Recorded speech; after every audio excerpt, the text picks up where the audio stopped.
All right, so moving on now from that health concern to security matters. And you may have seen several dailies, different groups talking about impeachment or not.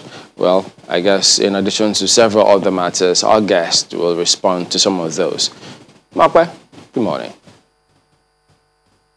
Good morning, Chamberlain. Indeed, we're talking about a different kind of security now, because yes, it's very closely related to your welfare. After we've looked at health security, then we have to come to a security that has to do with guns and maybe resolution, as the governor of Katsina State was talking about there.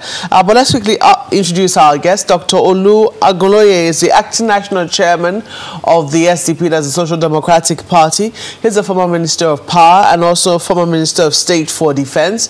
You're welcome to Sunrise Daily this morning, sir. Thank you very much. Good morning. Good morning. And we also have with us Major General Cecil Esekaigwe, who is a retired Army officer. General, you're welcome to Sunrise Daily this morning. Thank you for having me. Well, I'm sure that you have been watching the news and you have seen, well, in recent times, it was seen that we have seen some successes, even though, yes, there have been also causes for concern in many areas of the country, but only recently we saw some success in Edo State, where some kidnapped victims were successfully freed. We also saw some arrests made in Ondo State through the help of Amotekun, the outfit. I don't want to say regional now, because the governor keeps saying it's not a regional security outfit. Each state has its own, but it will seem that it's limited to the southwest region.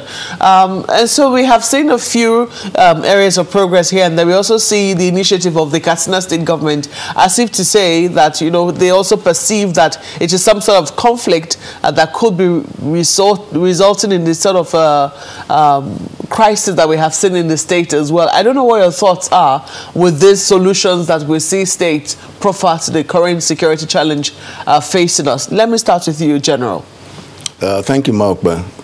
Well, it's a good development, but it has to be founded on proper planning and not on ad hoc basis. You know, security is not a thing you just come overnight and start to profess solutions. And that is why you see you must address those things that, you know, make insecurity exist in the first case. When you talk of poverty, when you talk of unemployment, when you talk of a state of anarchy, they're coming out overnight to say, oh, I have made some resolutions about how people can live, you know, in community without stress. It's just, you know, for me, it's a facade. There must have to be a deliberate planning, and you have to address those conditions that are conducive to this security.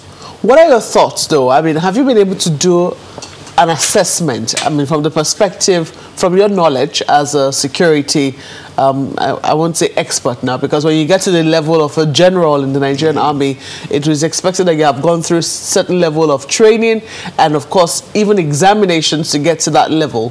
So, from your own assessment and your understanding, and of course, from privileged information that you might have you been able to make sense of where we are with regards to security in the country?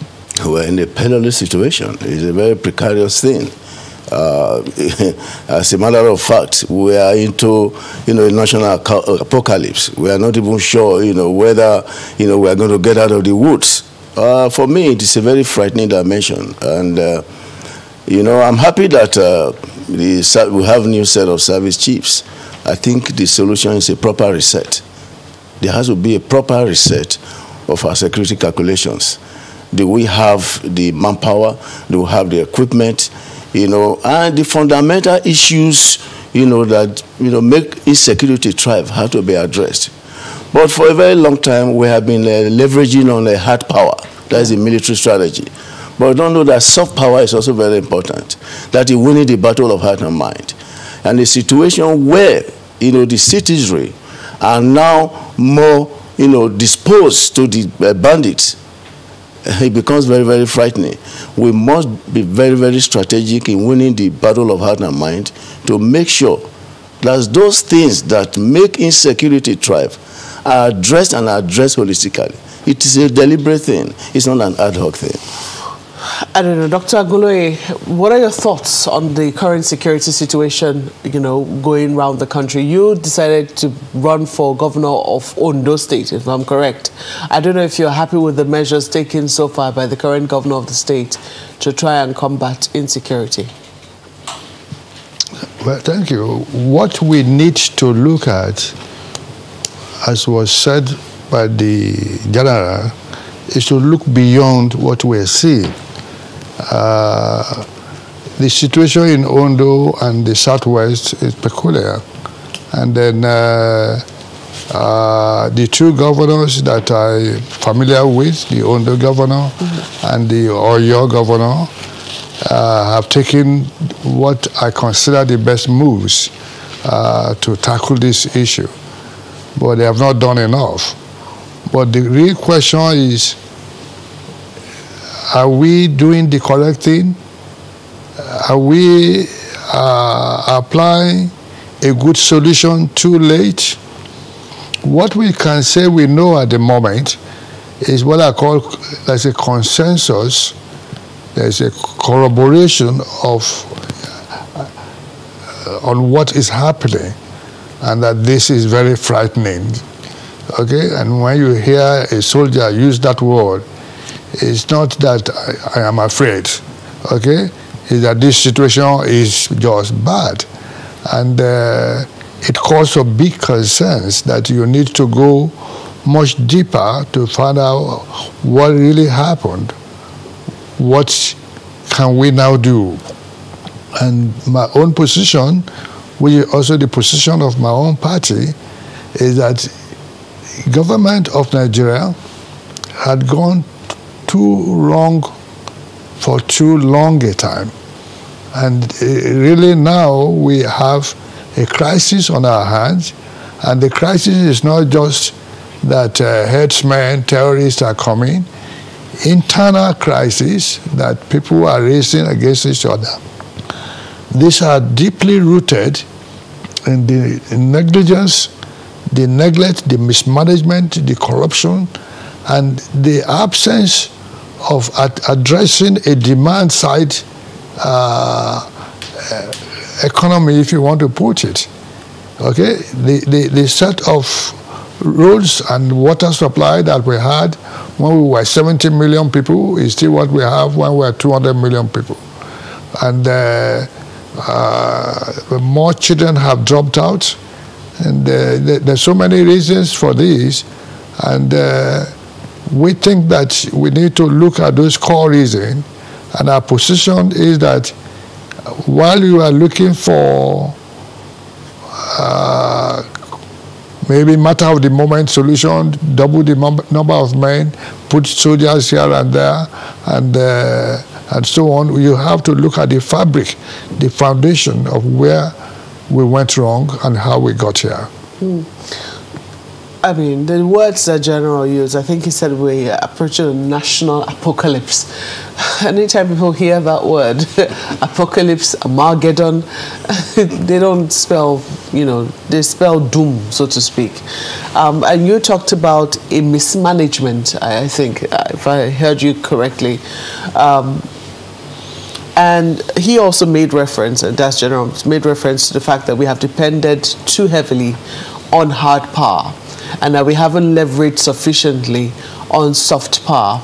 Now, internally, I mean, there have been wranglings, even though we see oftentimes that parties are trying to come together to say what faces us is existential, and this is not the time to play politics. However, there are other people who think, no, this is actually the time to, to say what's wrong politically if things are wrong politically, because you talked about a mismanagement. I do not know what your thoughts are with those saying, well, let's come together to address what is going on politically, and those who say, no, the president should be impeached for ineptitude. Well,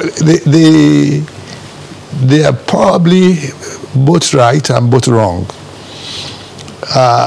If you look at the structure of Nigeria, the president is the man. The buck stops on his desk. And then we are worried in case there is what we call complicity, okay, the problems that will arise from complicity, the problems are less than those that will arise from incompetence, okay?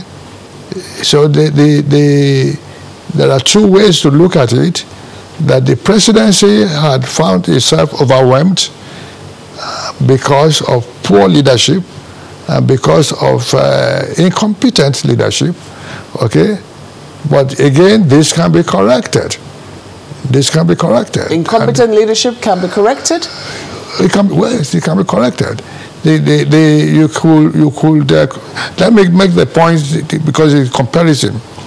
But if we are faced with case of deliberate action, if we are faced with a case of complicity, okay, then we are in serious trouble.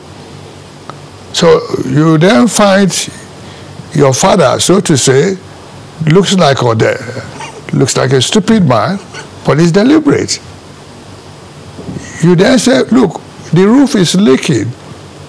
He said, okay, I call the plumber will come. And if it is deliberate, there's problem in the house. Okay?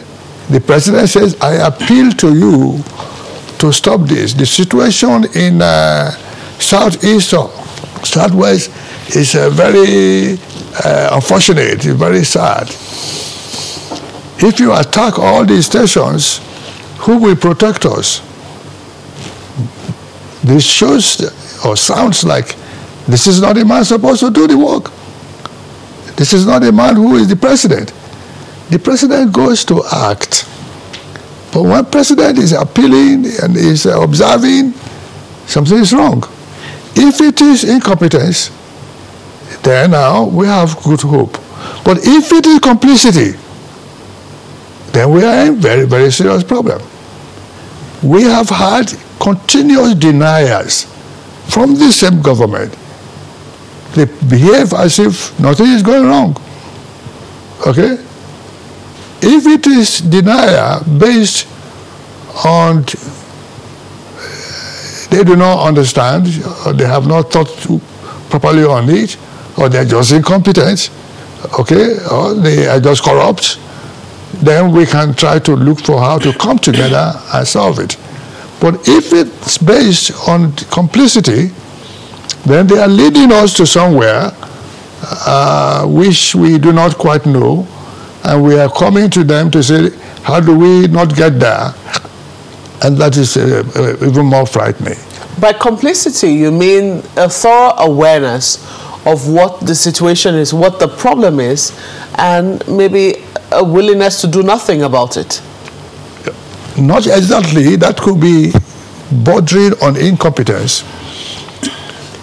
A deliberate action to allow things to go in a particular way, okay, to soften the ground for another action that will come in, okay? A deliberate action to allow things to degenerate deliberately, not because we don't know what to do, but we allow it. It's a situation where you allow infiltrators to penetrate into the system, and it's deliberate, okay?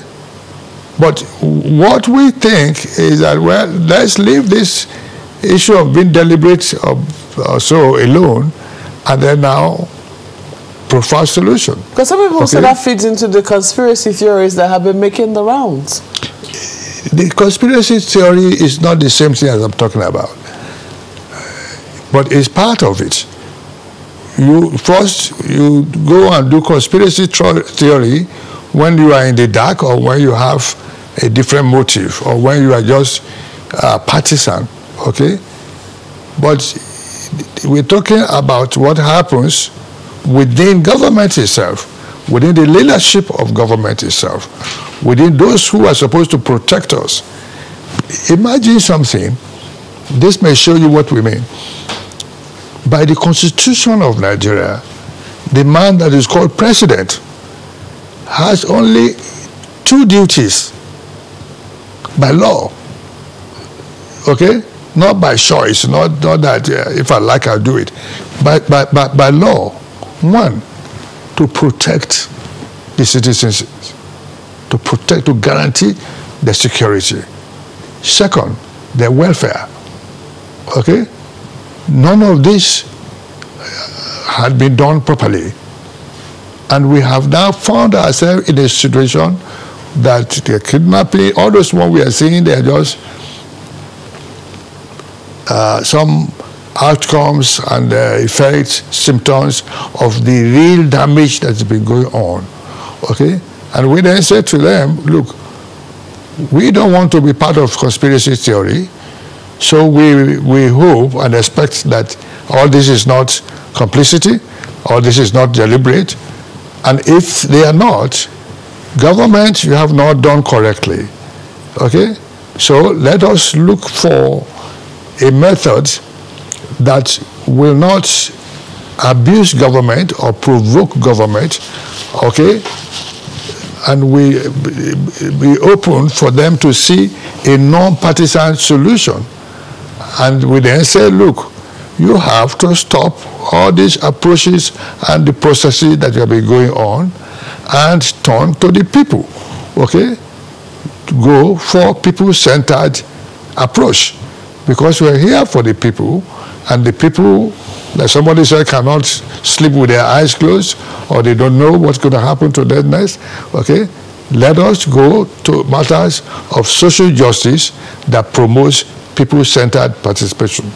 A very lengthy submission there, but General, let me throw this to you now. You have talked about how we shouldn't focus on hard power alone. However, in the deployment of hard power, which it is what this terrorists and bandits have, deployed to great advantage of theirs. I mean, they have stricken fear in the hearts of many Nigerians. People are afraid to travel on the roads and go about their legitimate business. Do you think that, one, we have deployed hard power in a way that sufficiently sends a message to terrorists that, look, we are in charge? That's one. Even if we were to soften the ground for what we might consider soft power. That's, the second part of the question. The second is, among security agencies, we have seen warnings, because there have been talks around, there have been ploys to overthrow the president. I think we heard that from the presidency. We heard a kite being flown by, a senior advocate asking for a coup d'etat. We saw a statement from the Ministry of Defense saying that no soldier should even contemplate it. This is against our laws. We've seen talks around those kind of conversations that we ought not to be hearing in a democracy, all and simply because of the security situation prevailing at this time. But do you think that while we're trying to handle the soft part, have we deployed hard power sufficiently to send a message home to the bandits? Well, those stories of let's don't plan a coup or plan a coup or impeachment or no impeachment, for me, they are just hyperboles, the noise making. Globally. Why? Why should we not take them lightly? Let me tell you, globally, military regime is no longer sustainable. Globally. So anybody that is attempting to plan a coup in Nigeria now is just wasting his time, because we actually fare better in the military under a democratic setup, unlike in the military setup, because under democracy you can agitate, for better funding without facing any undue consequence. But in military regime, there are a lot of limitations, it. So I think it's not about call for impeachment or we should reset and know where our problems are, where our problems started. You talk about whether we have appropriately deployed or send a signal, from the high power sector. You see, to actually contain insurgency, it's not a question of showmanship. It's not a question of a campaign. You have to make deliberate efforts. And I started by saying, do we have enough manpower? And I followed up by asking, what of the appropriate platforms, equipment? 3, what of the morale of the troops? It got to a point in the past when, people were in the military saying that you need prayers. How can you say you need prayers to conduct the insurgency? Faith without good work amounts to nothing. So you cannot lose grip of a situation and call for prayers. First and foremost, unfortunately, counterinsurgency, asymmetric warfare, was a development that we were not planned for over the years. But when it came and faced us squarely, we needed to address them the way they are. Because you cannot use the training of a conventional warfare to tackle, asymmetric warfare like this counterinsurgency and all that. General, before now, I mean, a lot of Nigerians will admit to you that before now we had made progress. It's not difficult. It's so much so that the government of the day told us that Boko Haram had been defeated. At some point it was redefined to say technically defeated, but it was defeated. And it was seen that the attacks and strikes by Boko Haram insurgents was on the down low. But in recent times we have seen a resurgence. It would seem that we celebrated too early. Even though we were told initially that was the pangs we saw was the pangs of a dying monster or something to that effect. But in recent times it has now become full-blown. We've seen banditry in the northwest of the country trailing into the north central, and then we see kidnappings and all manner of crimes in the southwest, and then we see secession bid in the southeast, and all of these things are, I don't know, they seem to feed one into another. What went wrong with the procedures which we adopted in the northeast of the country, that it would seem that it has now regenerated and resurged into what we're now seeing all over the country? You see, there is a problem of strategic communication. Insurgency, counterinsurgency is a protracted phenomenon. First of all, we got caught up with giving, ultimatum. We must defeat Boko Haram in the next 3 months. That's not realistic. Two, the terminologies came from nowhere. Technically defeated, degraded, and all that. So you must be very, very conscious. You must devise a strategic communication. Because when you give an ultimatum and you are not able to achieve it, it's a boost for the insurgents. When you mislead the public with terminologies that are not really what they are, you give a boost to the insurgents. See, I also will endorse that the people that speak on military operations, who are not in the military, should leave the business of strategic communication to the military. By the time a spokesman or a special advisor to the president or minister of information is giving a brief on military operation, you are sending the wrong signal because you are not equipped for it. So when you tell me... What if that's their own reading of what the military is saying? What does the military say? The military has never said that they are going to, the battle will be over tomorrow. No. The military have been doing their best within steps. But that's why I'm saying that the military strategic communication will be able to put in proper perspective what they are doing, where they are not doing well, and what they should do. But let me tell you, the military will not come out openly to say this is the situation where some of these things are called need to know. If you were to go to Ministry of Defense and see the way they interact when they are having their meetings, you'll see that they lay bare in those meetings, this is our shortcoming, this is what we need to do, and this is what we require to do it. General, I'm going to ask you to hold your thoughts for us. We're going to go on break. We're back shortly. Please stay with us.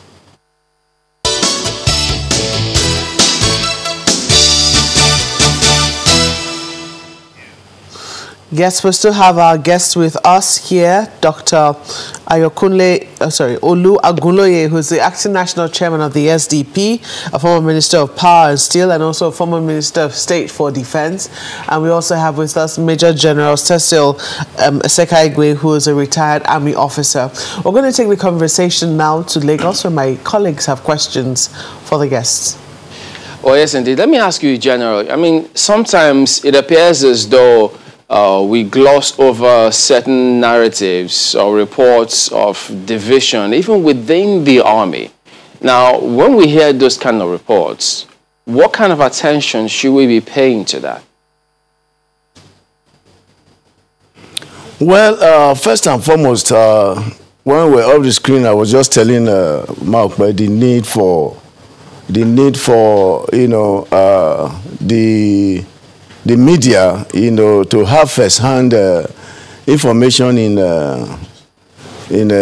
a battle appreciation, because you see, you are supposed to be embedded in the front line. When you are embedded in the front line, you are able to appreciate the situation rather than relying, you know, on so many narratives. But the truth is, you also have avenues of verifying these narratives that are being thrown up here and there.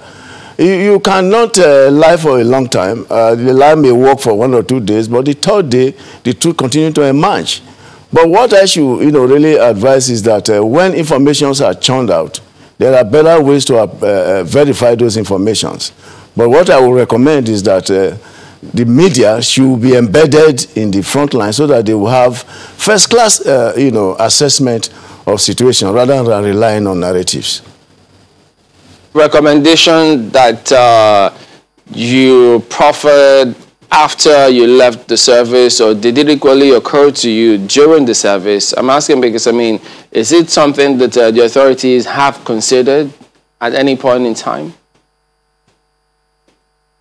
A very good question. When I was the Principal General Staff Officer to the Minister of Defense, we actually, you know, organized, you know, this embedment strategy for journalists in Jaji, you know, where, you know, we actually took a few of them out, you know, and I don't know whether they succeeded or not, but this was a strategy that we actually thought of, and we actually executed it to a very large extent.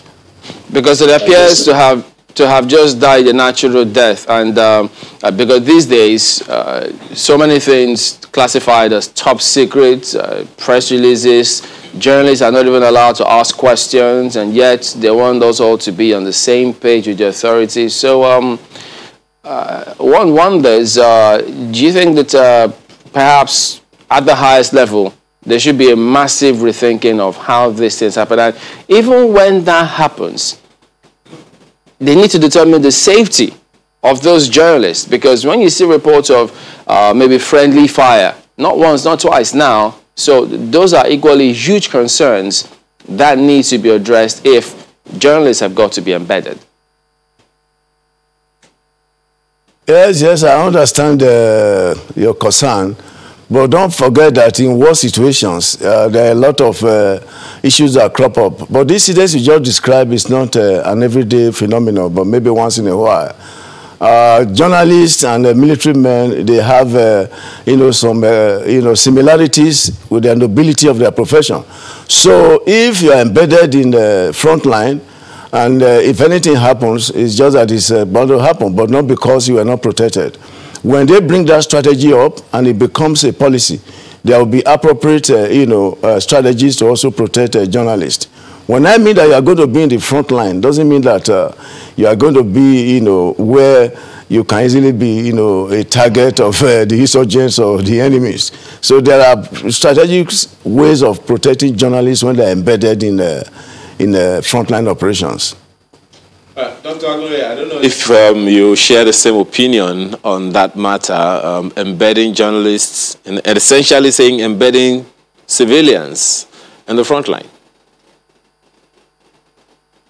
Well, I was just wondering why we have lapses like this, because the president of Nigeria is a military general.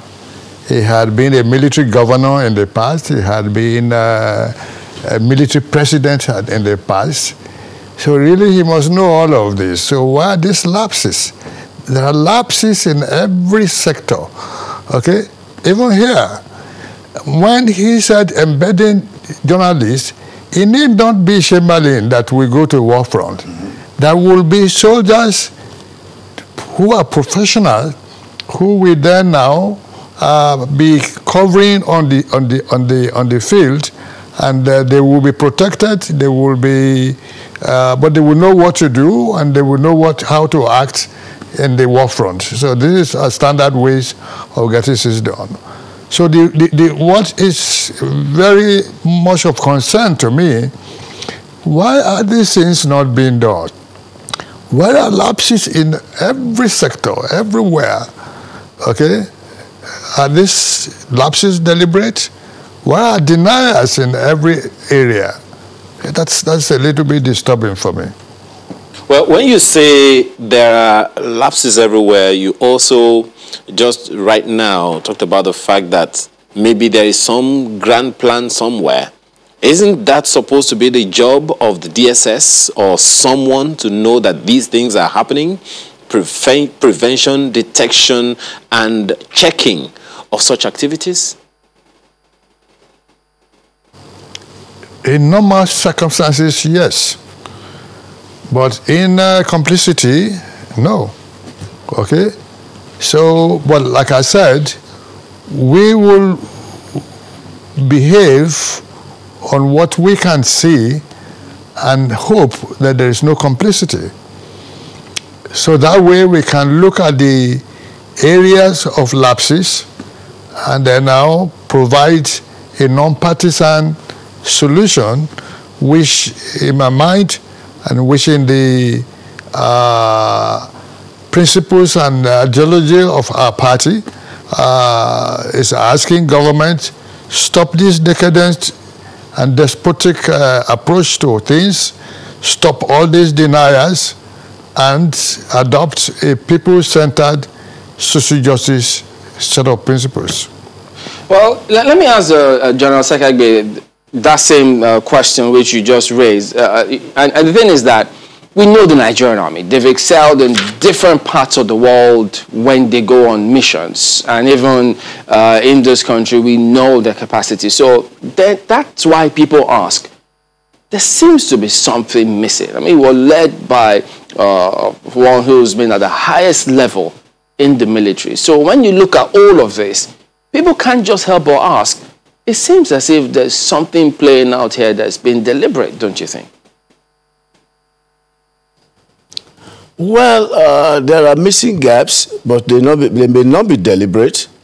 The issue there is that when we made our exploits in various peace support operations, when we were going there, we had platforms, we had the equipment, we have the manpower, to do those things. I remember in Liberia and Sierra Leone, we have enough troops, even more than the contributing nations. When we have gaps in operations like this, you see there are ways, to demand accountability. First and foremost is through the National Assembly. They have various committees on defense, army, navy, and all that. But the thing is, you must be informed yourself to be able to interrogate somebody. Otherwise, like it's known, when Obama relieved the general of his duties, he said, military subordination to civil authority is a value they cherish so much. But when you are not well informed, you are not able to interrogate a military personnel, you call him to your place and you ask him frivolous questions. All you need to do is to just refer you to say, look, what is what you are asking me? I know things that happen under my watch. So, but when you are well informed, before he comes to you, you know the appropriate questions to ask to demand accountability. But when there is that lacuna, they just come in and make it a jamboree. They come in and they come out. So, if there are lapses because there is no demand for accountability, as it is supposed to be. Because if I am called to defend my actions, I am going there to defend my actions by telling you that is asking me that question, you have not given me the equipment I need to do my job. If you give it to me today, you will see an improvement in what I'm doing. So these are the gaps that need to be, settled when people are informed, when the people that are going to ask the military questions also are informed, they know where the lapses are, and they're able to ask questions to block those leakages. We see the alacrity with which security agencies address perhaps protesters or approach protesters or those who plan to protest in the country. For instance, today's dailies, they are making comments about Odua, IPOB, even though those groups say, look, there's no such thing. But we don't see the same verve with kidnappers, killer herdsmen, even though the president has given that directive. So could those lapses be part of what has led us to all of these things happening, which ordinarily they should be answering questions to? Well, sometimes there is this misnomer which must be corrected right on. It is really not the business of the military for internal security operations. And that is where we must connect, that gap. For instance, the police, the Nigerian police force, is the lead agency for internal security operations. But when they are overwhelmed because of lack of capacity by maybe manpower deficiency, lack of equipment, the military is called in up and down to come and do the job that they are not primarily their functions. And I can tell you, out of the 36 states, their military presence is almost about 33 or 34 doing internal security operations, which is not supposed to be, their area of concern. Otherwise, it's supposed to be at best, supportive of the Nigerian police force. So, if you don't block that gap, the military will just be overstretching themselves, and when you need to call them for where they matter most, you will not have, the best, because the manpower they are supposed to use in doing their core duties have been overstretched by, doing internal security operations. But again, if you really want the military to succeed in internal security operations, you must declare a state of emergency in those areas. You cannot have the military operate, to curb these excesses when there is no declaration of emergency. Declaration of emergency will enable them, to avoid some certain rules and regulations that shouldn't be in place if you really want to do a clinical operation. So that's why you see some people are calling for a state of emergency. But sometimes people also misconstrue the real meaning of what the intentions of those who are looking for it for. People are concerned about, where would the governors be, or where would the State House of Assembly be, and all that. There must be a deliberate planning at that level to be able to connect these gaps. Are we there yet, General? Are we at the point of calling for a state of emergency yet? That is a decision of, it's a political decision. I will not be privy to that, but there have been calls for that. And I think in the reset that we are talking about, it may not be ruled out. Okay, let me ask you this, General. There are concerns. You have raised some very vital concerns now, especially about the intervention or the use of the military in at least 33 to 34 states of the Federation, as you have said. But, the concern, a number of people are wondering is, how come we seem to be ignoring the police in all of these? Some will ask you that, there are perhaps some structural problems with the police that need to be addressed. For instance, we are kitting up the railways now. The railway command, I don't know if they are as active as they ought to be. Some are saying, do they even have the kind of facilities they need to get this job done, helicopters and stuff like that? They don't even have a viable maintenance departments for their vehicles and for anything that the state governments provide for them. Don't you think that we are ignoring the police in all of these? And what is it in meeting of the gaps that you talked about? What are the things that we need to do if the police is to even stand up to their responsibilities? Well, I think the government has realized that, and I think very recently they set up police trust fund and issues like that. So let us see where they take it from, because my idea is that with such a trust fund, they will have enough resources, to beef up their strength, to be able to acquire the appropriate platform, communications, and all that, to be able to do their duties. But again, you see, sometimes the police have, I'm a very big supporter of the Nigerian police force, and I know their limitations. But sometimes there's what they call self-inflicted injuries. And I would think the new IG will withdraw policemen from politicians, will withdraw policemen from those who have enough policemen guiding them, so that the police will have, enough manpower to do their jobs. So the government should set up, private security firm and maybe give them licenses to provide some weapons, so that they will be the VIP guard. A situation where you see a politician with 30 policemen, where do you want the policemen to get the manpower to do their job? And if you see some ceremonies, you go to some ceremonies in all parts of the country, you see over 50 policemen guiding some people who are not even supposed to have policemen as guards. So let them pull all of them out and build their strength, so that they will be able to take their core responsibility of internal security and let the military alone to do their own job, which is their primary core responsibility, protecting and defending the territorial integrity of our country. We do not know why this conversation seems to come up every single time, because we see that almost every time we didn't hear it when this new acting Inspector General of Police was appointed. But usually when we hear a new Inspector General of Police, one of the first things he wants to do is withdraw security personnel or police personnel from VIPs. Oftentimes you only hear it in word, we don't really see it in practice. Maybe it happens, but maybe we just don't see it. Just wondering though, what do you make of the constant alarms we get from security agencies? Just before we came back from the break, we played the track of the Minister of Interior warning of imminent attacks on security facilities and holding correctional facilities. I don't know, what are these alarms supposed to do for us? Do you have any thoughts on that, General? Well, I think it was during the decoration of one of his officers who has just been appointed. It was just telling him, giving him marching orders on what he should do. There are certain things that are so imminent and how we should address them. But for me, I would have thought that, having risen to that rank, you got appointed to that very sensitive post.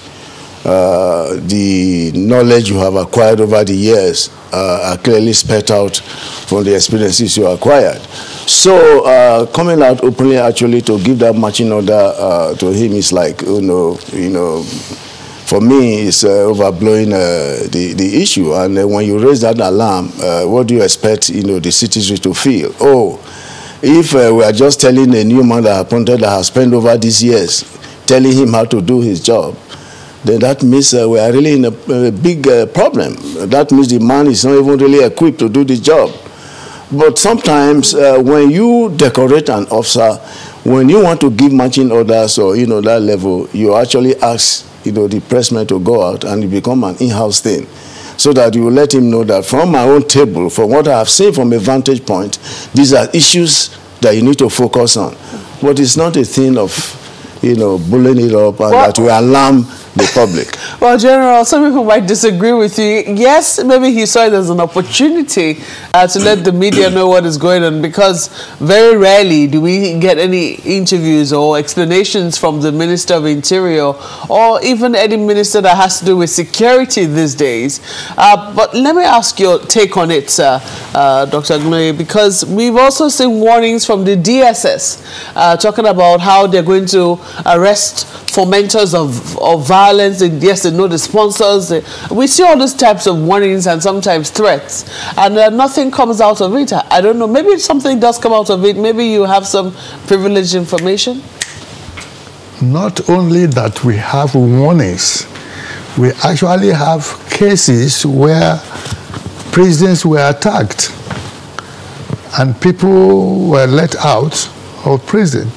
We have cases where security outfits were attacked. But let me quickly put something. I like when the general said hard power, soft power. Okay, I like that he was right. Okay, so in this particular case, I need to go a little bit down. Security is one leg of development. The other leg, there are three legs. The other leg is politics. The third leg is economy.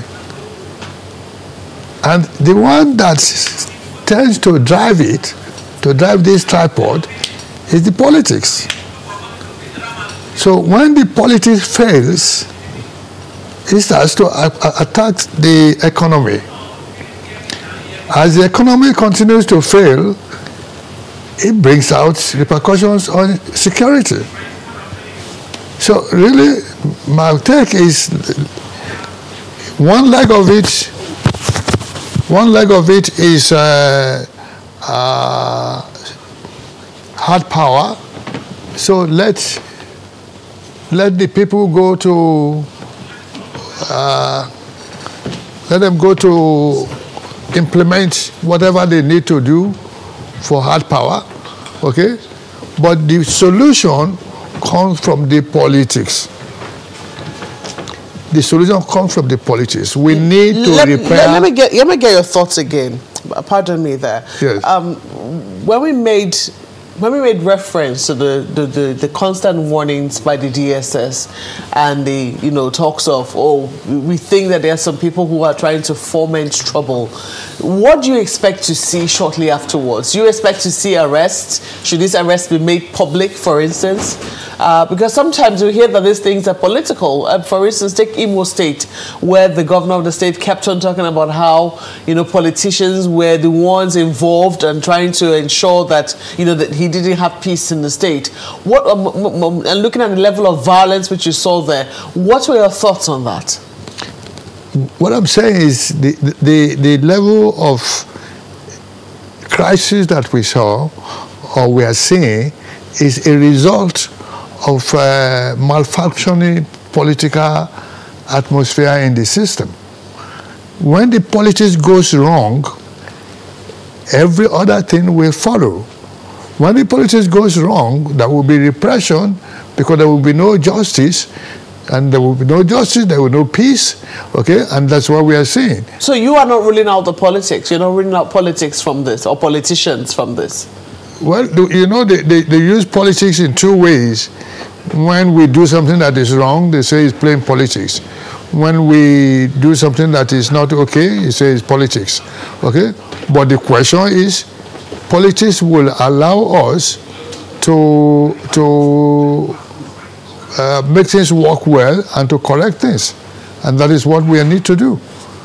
And that's why we are saying that now to correct these things, government, ruling party, and so on must stop this denial.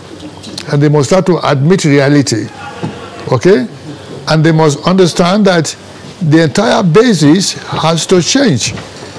Okay? The entire basis has to change. And that is why we believe that the National Assembly and all the lawmakers of Nigeria must now have to assume a new role.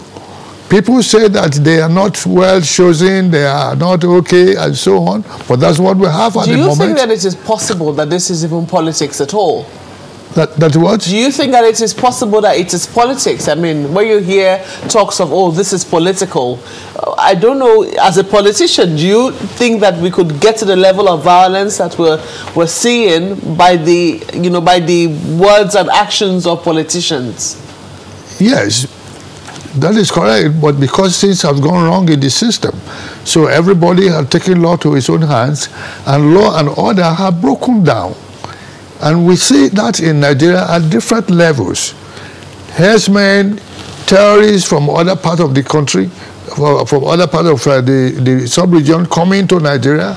Then we also see that within ourselves, there are agitations because people want self-determination, because these things are not okay for them. And nobody is doing anything, and the system continues to break down. And then you find that even when you talk about kidnapping, it is not herdsmen alone that kidnap. People do kidnapping among themselves just to raise funds. And please understand that government over the last 20 years, for instance, had not done anything to project for 200 million people in their education, in their health, in their transportation. Nothing has been done. And we said, look, National Assembly must go back to play a new role. Otherwise, Nigeria is dead. Lawmakers in the country must play a new role, okay? Otherwise, everything is dead. Then people must admit when we are in a situation like this, we have to sit down and talk. To imagine that we can go to do national conference the way we had done it 3-4 times that failed may not work anymore. I may not even have enough time to do that. So lawmakers of Nigeria who represent the people of Nigeria must go back to the drawing board, know that they are related and responsible to the people, and allow us to have what we call a strategic national discourse, so that we can determine how to redo the politics and politicking of Nigeria. Well, I will take General's thoughts on that when we come back from this, because he's also got into politics now. What will the General have to say on that aspect of politics when we come back from this break? Please stay with us.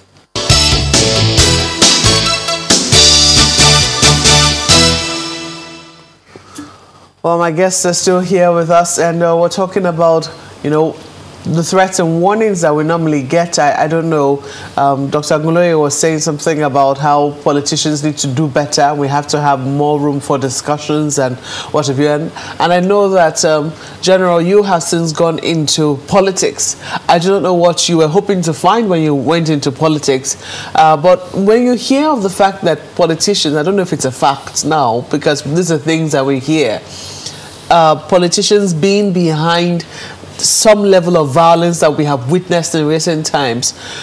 What are your thoughts on the level of the kinds of politics that we're playing today, and what can be done to remedy it? Number one, the voters have to be properly educated to let them know the power behind their voters card. And two, you have to de-emphasize money politics. Three, you must hold people accountable. For instance, all those talks and toggery. Have you ever really seen anybody that has been prosecuted? You really have to deal with those people to let them know that toggery, all this looting and burning of voting materials and all that, have consequence. By holding them to account for it, you prosecute them and jail them. But once you pick one of them, they have godfathers who are using them. They are the first to go to the station to get them released. So it becomes a vicious circle of, if you have the money, you can always get whatever you want. By the time the electorate get matured and they know the power behind that voter's card, they're able to say, we are tired of giving us rice, salt, and money every season. The next 4 years we will not see you. Why will you not see the politician? Because he has spent so much to acquire that power. He believes it is time to recoup his investment. Until we begin to say, look, whether you give me money or not, I know who I'm going to vote for. Because this man has a track record of helping the people. He has a track record of development. First and foremost, the permanent question to ask any politicians that is coming to canvass or vote is, show me your house in the village. Why? If you don't have a house in the village, how do you want to come and collect vote from those villagers? You have to show that you are with the people by showing your presence in your village. You don't come from nowhere when you don't even have a 3-bedroom in your village and say you want to be a House of Rep member that has so many of those villages around. There are so much gaps. We must let politicians know that money has limitation in politics. You can collect somebody's money and still vote your conscience. So my thoughts are, I mean, electoral violence we can understand. We've seen that over the years. It's not strange to us. However, this level of killings and arson and what have you that we've witnessed in recent times, where you hear that politicians are behind it. In fact, at some point, we even heard that politicians were behind fomenting the trouble of Boko Haram in the northeast at some point. And some people were saying, how is it possible that people will play politics to the lives of people in order to just get political power? From your understanding, from your own experience now as a politician, have you seen that level of desperation amongst politicians? I have seen a lot of desperation amongst politicians. And it's not a thing that will end today or tomorrow. Why is it so difficult to call them out? Why is it so difficult to name names when we hear politicians are behind it, politicians are behind it?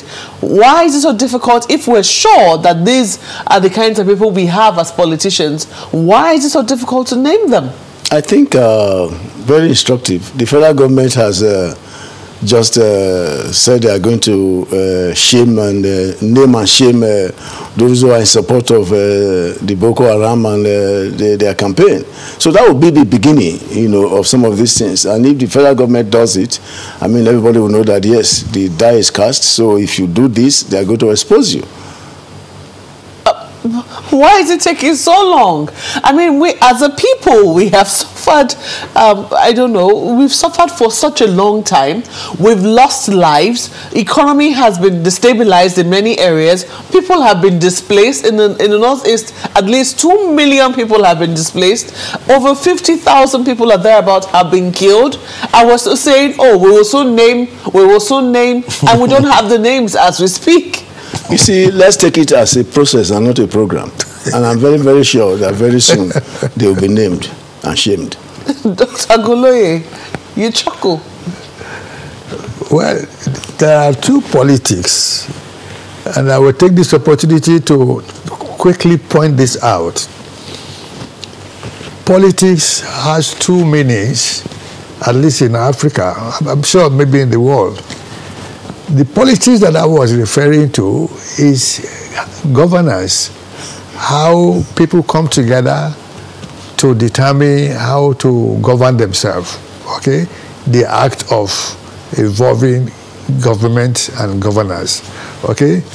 The other definition of politics is the one that we're talking about, the lapses that have now become the dominant factor in politics, okay? So if I do something extraordinary, okay, shameful, okay, unheard of, something completely devoid of integrity and credibility, they wave it off. They say, that is politics. That is politics for you, okay? But what we are saying is that how did we get here? The same kind of desperation that we have in politicians looking for power is the same thing as we have in young people at the moment looking for money. If you see what human beings do to get money, it's completely unbelievable, okay? Things have gone wrong. We have no and problem. They have gone wrong, not today, since 1914, when Lord Lugard put in that amalgamation, we had an error there. In 1966, when the military came and overtook Constitution of Nigeria, there's a wrong there. In the 28 years of military in governance in Nigeria, that is wrong there. In the last 22 years, when we have been doing democracy and we have mismanaged things, that is wrong there. So what we say that, what do we do? At this moment, there's crisis everywhere. It's no point describing it. Everybody, you feel it one way or the other. Dr. Kula, sorry to interrupt your thoughts. You have said... Go back to the basics. You have said... That is what we are asking. Indeed. Going back to the people. Going back to the basics, but go back to the people. We need to be honest. Get the National Assembly, okay, across Nigeria... Dr. Kula, if I may come in... play a new role. And part of that role would be to insist that there is accountability for judiciary.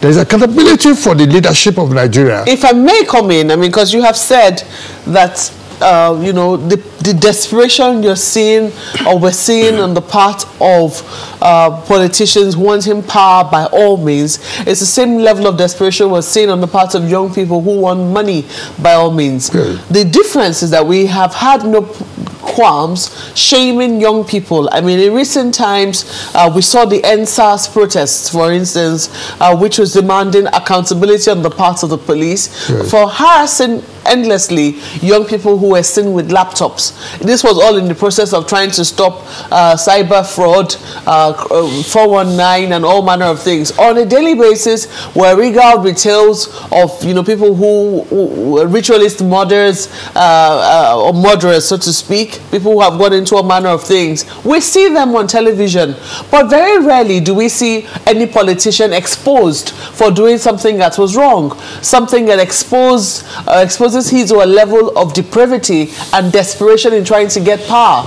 Why is it that these people are shielded in favor of, or in contrast to young people who are on a daily exposed for wanting or having the same desperation as the same politicians have? Because they're the ones doing it.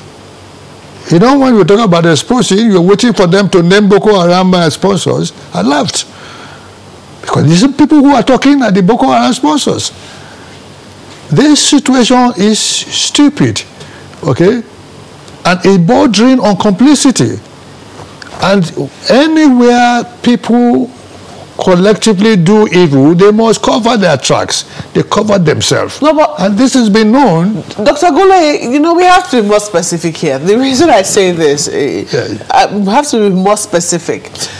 When the PDP was in power, there was a lot of talk around, it is the politicians who are causing this insecurity, and that's the reason why we are still witnessing it. There's an uptick in insecurity. Okay, so the PDP was booted out of power, the APC got in, and then initially it was seen that they started on the right footing, and then now this is where we are. Exactly. In terms of what we're seeing all over the country. And they are now in turn saying, politicians too are in charge of this. Can we really, when you said they are the ones doing it, who are the ones doing it? Is it the APC politicians or the PDP politicians or the SDP politicians? Why is it so difficult to name them? Well, because there's no difference between the APC and the PDP. And then the system, the fabric of the system is faulty. And when that is faulty, you won't see much different from what we're seeing now. And they will not be able to attack the problem, they will not be able to expose themselves, and they will continue to do the same way. And when you complain, they repress you. When you agitate, they put power on you. So that system has to change. And that is what we are saying. General, you agree? There's no difference between the APC and the PDP? Yeah, well, there are differences in the names. PDP, APC. Struggle there. It's a difficult one for you to answer now, isn't it? No, it's not difficult. Just that, in a situation where the coming together as politicians or in the political party are not ideologically defined, you find it difficult to actually really say, just this what this party stands for and all that. The people, if you see how my party, APC, was formed, you know that you have people from New PDP, you have people from CPC, AMPP, and so on and so forth. So you see the mass ACN, and you see the mass defections from PDP to APC, from APC to PDP. That just shows you clearly that there is no ideology, and it's a question of wherever. So that's why he's saying that. And I can appreciate your difficulty, General, because this last elections in Edo State, I mean, the candidates of the PDP became the candidates of the APC, and then the candidates of the APC. So, I mean, it's really so is that the reason why we cannot be honest in tackling the security situations that confront us? Because oftentimes when you hear certain briefings, you have to ask, are the citizens being taken for a ride? Well, it's very unfortunate. When I entered politics, a lot of my friends who know me very well question my sense of judgment. Why should go into politics? And I asked why. A lot of them told me that if you don't know how to lie, politics is not for you. If you don't know how to, mismanage funds, politics is not for you. If you don't know how to call black, white, and white, black politics is not for you. But it's very wrong. And I said, no, I know who I am. It is the bad politics they are talking about. So then somebody said, oh, they made General the DG of a campaign. He's not a politician. Then you ask, who is a politician? I read political science, my first degree.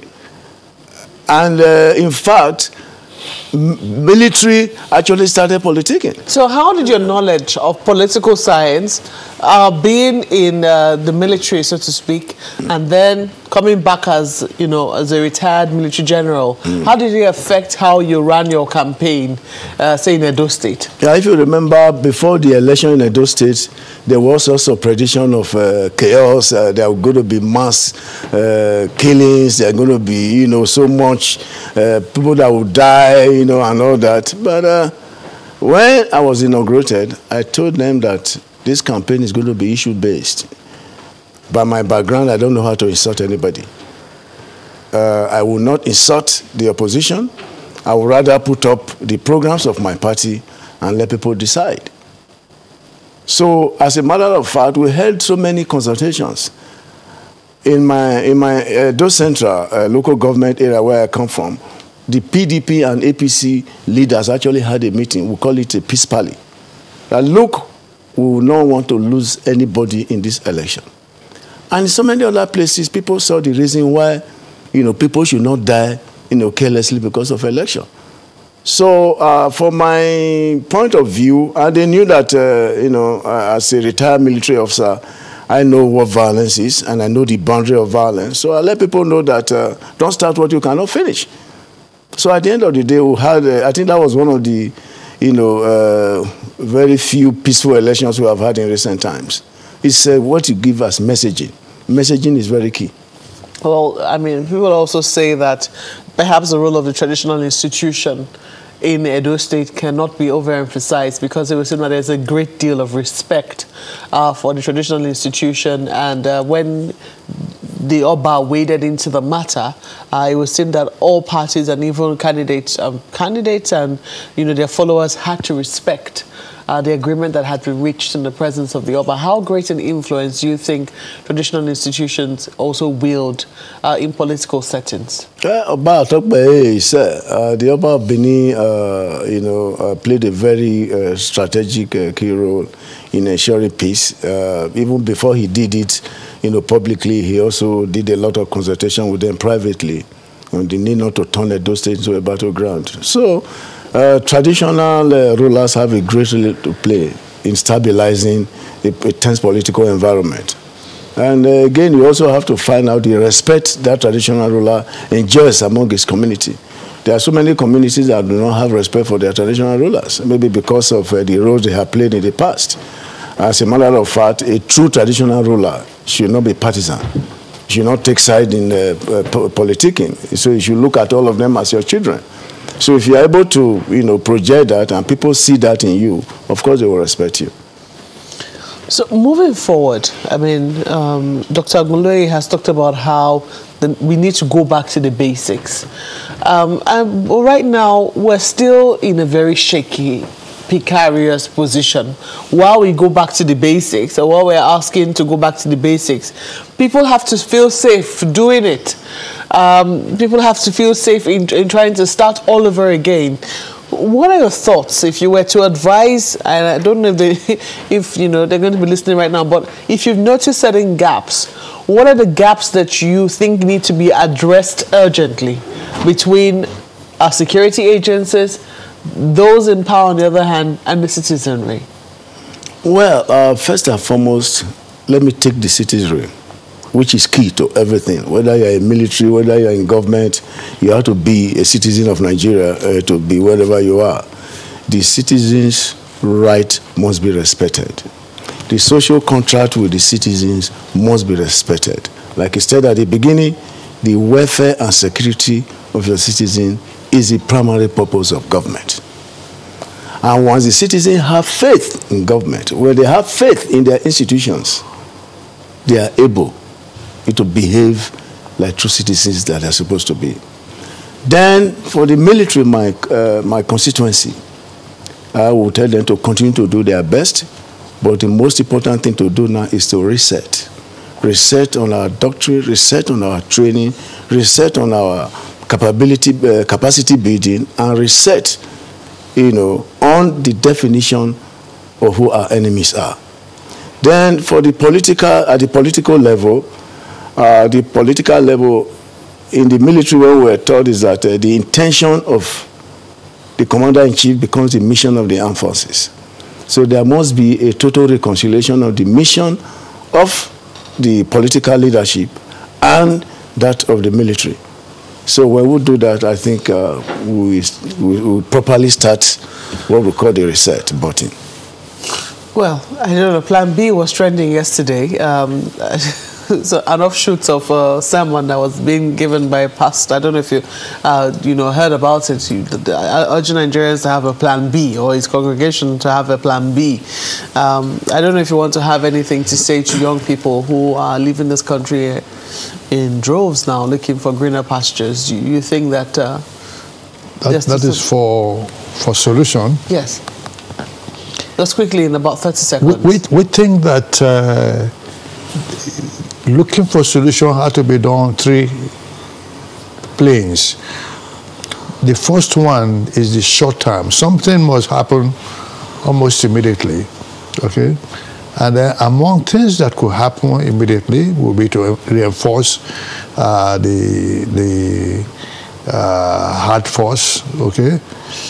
To also develop it in a way that they rely more on technology and equipment, okay?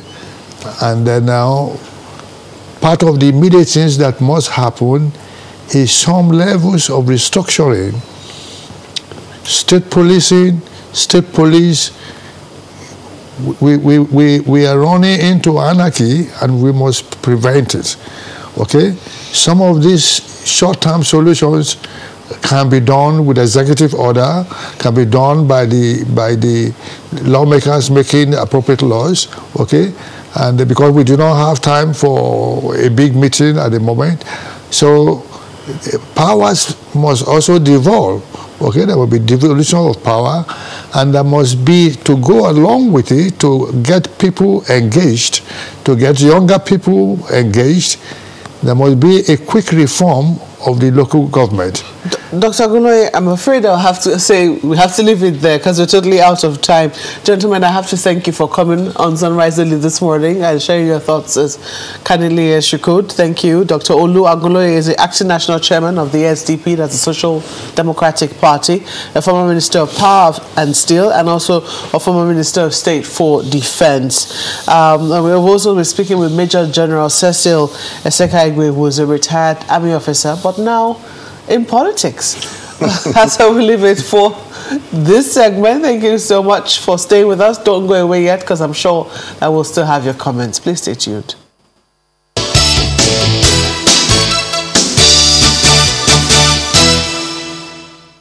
All right, let's take a look at some of the feedback coming through from you. We've got this first one from Iro, who's talking about insecurity in the country. Well, Iro says, we're facing a rise in insecurity that is largely caused by unemployment of many youths. FG is now shutting down businesses or business premises again in regards to COVID-19 prevention measures, meaning workers will be dropped again. Reminds me of the strategic communication that General mentioned earlier. Professor Nakina says, the twin problem of unemployment, lack of programs to cushion the effects of economic hardship in the midst of plenty, is crippling the citizenry. It's time to invest in human capacity development, diversify the economy, and fix the shenanigans behind power insufficiency. Well, Comrade Francis Osedume, talking about cabinet insecurity, says the ways out of insecurity is to have men and women who are of integrity man the leadership of the security agencies. We must revamp our leadership recruitment criteria and stick to them religiously. We must solve unemployment. It guarantees a safe society. Deboali, I hope I got that right, says the general has said it all. We need to win the soft battle. The place of education and community engagement can never be downplayed. A nation that refuses to train her citizens is at war with her future, and that is where we are. Ainayan also says those who have refused to fix Nigeria and those who refused to speak up because of what they gained from government, unfortunately, will be the highest losers if Nigeria goes to war. And Boma, talking about COVID-19 protocols being restated, said Dr. Alera Roberts is on point. Now is the most dangerous time in curbing the pandemic. We've been lucky so far, and some of us are beginning to have a superhuman complex. Best to up and maintain guidelines at least till the end of the year. Well, economists and medical people will always be at loggerheads because the economy needs to function while you see how you can maintain what? Safe. Life and livelihood. Distance as well. All right, there you go. Well, that is the show today. Thank you all for watching. We'll see you next time. I'm Chamberlain. Have a wonderful day. I'm Ayo Makinde. And I'm Malpa Ogun Yusuf. Thank you for sending your comments. Do have a lovely day.